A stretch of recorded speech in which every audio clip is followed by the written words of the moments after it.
다음으로 이상기체 상태 방정식을 보겠습니다. 자, 이상기체 상태 방정식은 보일의 법칙과 샤를의 법칙이 합쳐지면서 나오게 된 식이에요. 자, 보일의 법칙은 온도가 일정할 때 압력, P와 부피는 서로 반비례한다. 즉, 압력을 줘서 찌그러뜨리면 캔이 쪼그라들죠. 그런 게 압력을 줬을 때 부피가 줄어드는 것. 또 이제 압력이 줄어들면 부피가 늘어나는 것. 뭐 풍선이 하늘 위로 이렇게 쭉 올라가면 팽팽해지는 것, 이런 것들이 이제 보일의 법칙의 예가 되겠습니다. 서로 반비례하기 때문에 둘을 곱했을 때 일정한 값을 띠게 되고, P랑 V를 서로 곱한 값은 이제 나중에 곱한 값과 서로 같아진다라는 게 이제 보일의 법칙의 예이고요. 샤를의 법칙은 압력이 일정할 때 온도가 부피랑 비례한다는 겁니다. 뜨거워지면 뜨거워질수록 부피가 팽창하고 차가워지면 차가워질수록 이제 부피는 쪼그라드는 그런 것들이 샤를의 법칙인데요. 겨울철의 타이어보다 여름철의 타이어가 부피가 더 팽창하는 경향이 있습니다. 그래서 T분의 V가 일정한 상태가 되고 이런 식으로 이제 문제를 풀 때 처음 상태와 나중 상태로 비교해 봤을 때 뭐 부피는 얼마인가, 온도는 얼마인가 이런 식으로 풀 수 있겠습니다. 자, 예를 들어서 TNT 1kg이 폭발할 경우 표준 상태의 기체 부피는 830이다. 1기압 2217도씨일 때 부피는 고체 상태일 때보다 몇 배인지 구하시오. 자, 표준 상태라는 것이 0도씨 1기압을 뜻합니다. 자, 0도씨 1기압에서 830리터인데 1기압 2217도씨에서 TNT의 몇 배인지. 자, 압력이 일정하기 때문에 샤를의 법칙을 씁니다. 1기압인 상태에서 온도가 달라진 상황이죠. 그래서 0도씨인 상태가 2217도씨인 상태로 변하는 것을 이렇게 표현할 수 있습니다. 0도씨를 그냥 대입한 것이 아니라 273을 더했죠. 절대 온도로 만들기 위해서 273을 더한 거고요. 위쪽의 부피는 문제에 제시된 부피 그대로 씁니다. V2를 구해야 하는 값이기 때문에 V2 그대로 놓고 이 상태에서 공학용 계산기를 통해서 계산하면 solve라는 기능을 통해서 이항하지 않고도 바로 이렇게 7570이라는 숫자를 구해낼 수 있습니다. 자, 고체 상태에서 TNT의 부피는 이때 이제 트리니트로톨루엔의 밀도가 1.65kg/L라는 조건이 있어야 하는데 그게 생략이 됐어요. 이 내용이 추가가 돼야 합니다. 자, 1kg이 있을 때 이때 부피는 이렇게 환산을 할 수 있습니다. 즉 TNT가 1.6kg이라는 건 1리터가 있을 때 1.65kg과 같다는 뜻이 됩니다. 근데 1kg 있으면 이게 이제 리터로 환산이 되려면 1.65kg이 약분될 수 있도록 분모로 내려가고 위쪽에 리터가 들어가면 되겠죠. 그래서 이렇게 부피로 환산을 했을 때 0.606061 이런 식으로 나오게 됩니다. 자, 고체 상태일 때 부피가 이거였는데 온도가 상승했을 때 부피가 7570이 나왔어요. 이 둘을 비교하기 위해서 고체 상태를 밑에다 놓고 위에다가 고온일 때의 상태를 놔서 비교를 했을 때 12491의 값이 나오는 것을 확인할 수 있습니다. 자, 문제가 사실 간단하지가 않죠. 이제 기능장이 가장 높은 난이도의 시험인데 점점 더 좀 문제를 까다롭게 내고 있어서 가장 이제 기출문제가 그대로 나오는 것보다는 기출문제를 응용할 수 있을 정도로 좀 숙달하는 게 중요해지고 있습니다. 자, 보일의 법칙, 샤를의 법칙을 이용해서 푸는 방법이었고 이 보일, 샤를의 법칙을 합치게 되면 T분의 PV라는 값으로 이렇게 쓸 수 있어요. 그러면 온도가 압력, 부피와 서로 이제 연관이 되는데 이것을 일반적인 상태에서 이렇게 나타내면 항상 같은 값인 0.08을 나타내게 됩니다.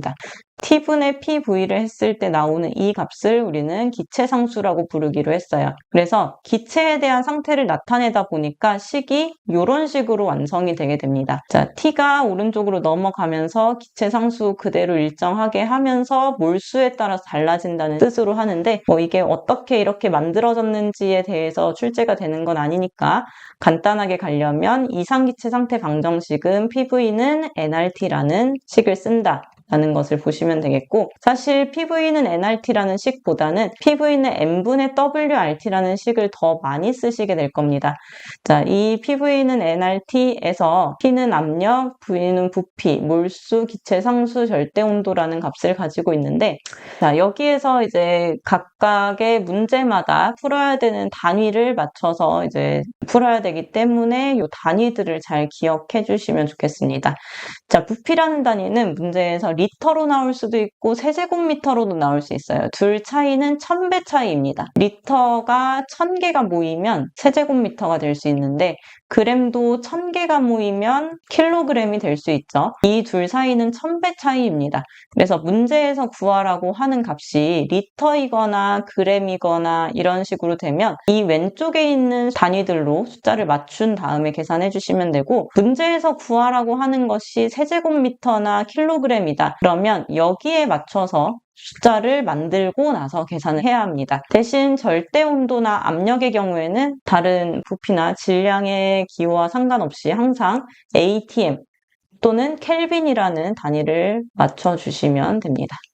화학 반응식이 없는 경우에는 PV는 n분의 WRT로 해서 뭐 부피를 구해라 하면 V는 이렇게 하시면 되겠고, 질량을 구해라 라고 하면은 RT분의 PVM으로 구하면 되겠고, 이런 식으로 구하라고 하는 것들이 기능장에서는 V가 될 수도 있고 M이 될 수도 있고 W가 될 수도 있고 상황마다 좀 다릅니다.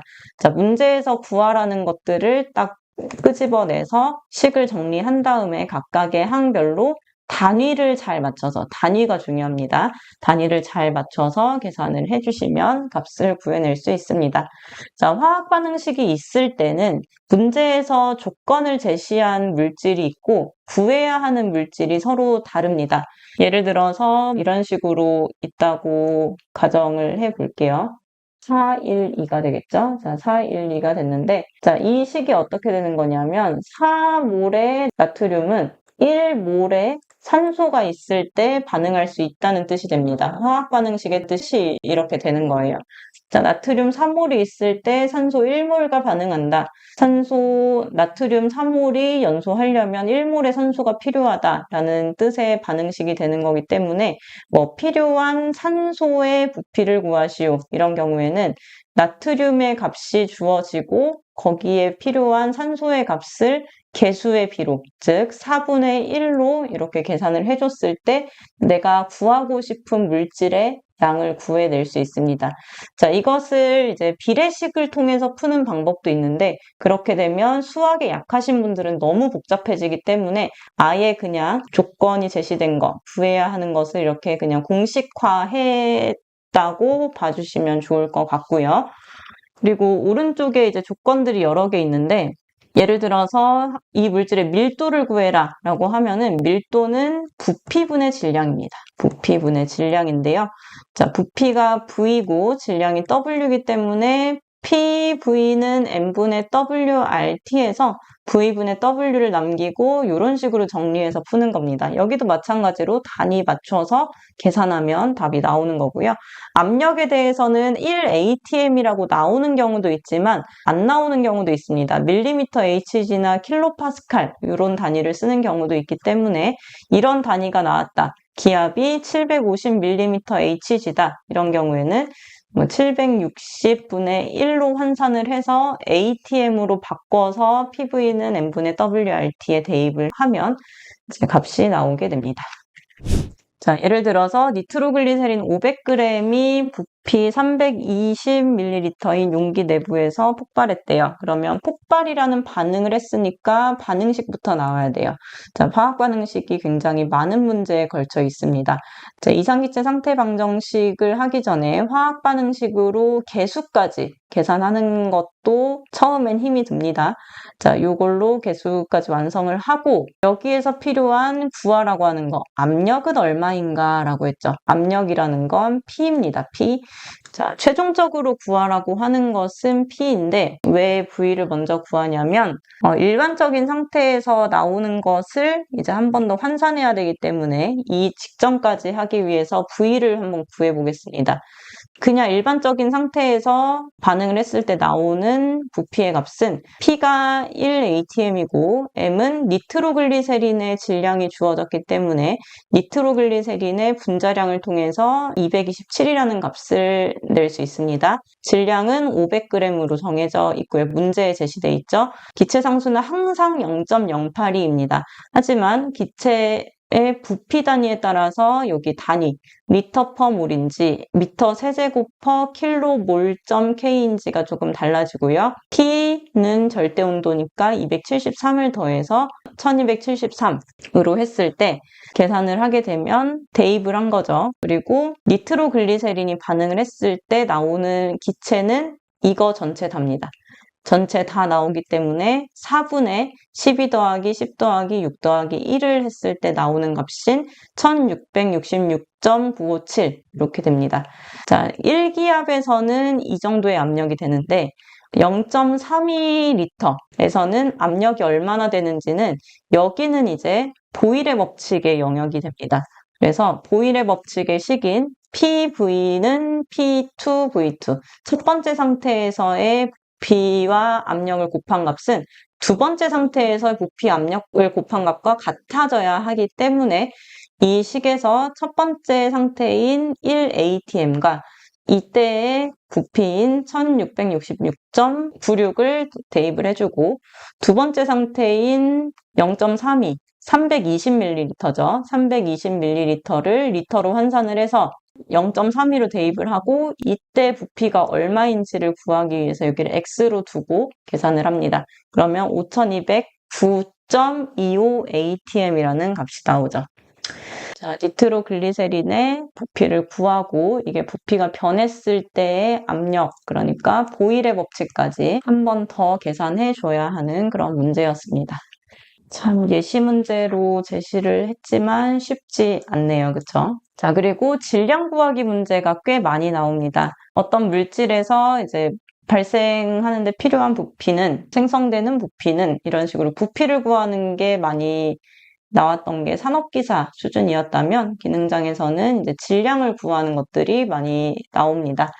자, 여기까지 구했을 때 어떤 답이 되냐면 내가 필요한 기체의 부피 값이 됩니다. 여기까지가. 자, 근데 기체 1몰은 22.4리터를 가집니다. 그러면 22.4 세제곱미터를 가지면 얘네 둘은 1000배 차이라고 말씀을 드렸죠.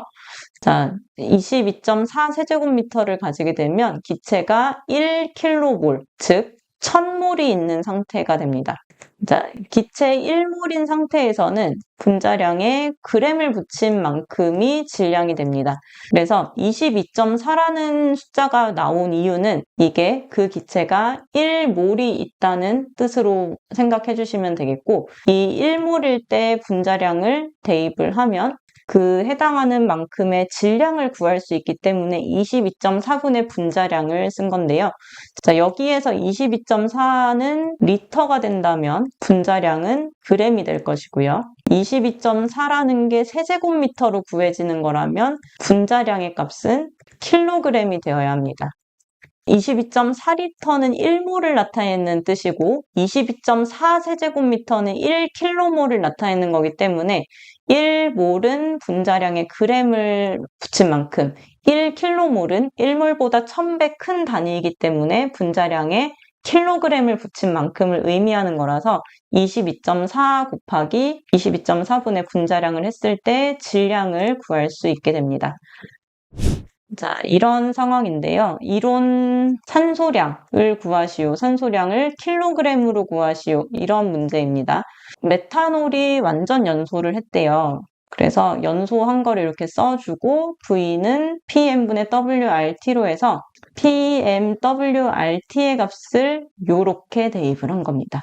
자, 이렇게 대입을 하면 메탄올에 대해서 구할 수 있어요. 자, 메탄올이 이만큼 반응을 한 거예요. 자, 그러면 메탄올은 화학 반응식에서 봤을 때, 화학 반응식에서 2몰이 반응했을 때 3몰의 산소가 필요하대요. 그래서 우리가 필요한 건 산소의 양이기 때문에 메탄올의 값을 산소로 환산을 해주는 의미로 2분의 3을 곱합니다. 그리고 여기에서는 산소의 킬로그램이 필요하죠. 그러니까 22.4분의 16 곱하기 2를 하는데 내가 필요한 산소의 분자량을 구하기 위해서 16 곱하기 2를 하게 됩니다. 산소가 16이고 그게 2개가 있잖아요. 그쵸? 자, 그래서 세제곱미터를 붙인 이유는 여기에서 구하는 단위 자체가 세제곱미터이기 때문이고 기체를 나타내는 단위가 세제곱미터면 분자량을 킬로그램으로 구하는 상태이기 때문에 위의 단위는 킬로그램으로 써주게 됩니다. 자, 계산을 했을 때 11.992가 되고 반올림하면 11.99kg으로 마무리할 수 있고요. 사실 여기 밑에 거를 먼저 구하고 위에 거를 풀 수 있는데 많이 숙달이 되시면 이어서 쭉 한 번에 푸실 수 있을 거라고 생각이 듭니다. 그리고 여기에서 한 가지 더 봐주시면 좋을 부분이 바로 질량 구하는 부분인데요. 자, 비중이 0.8인 메탄올 10리터라고 제시가 되어 있죠.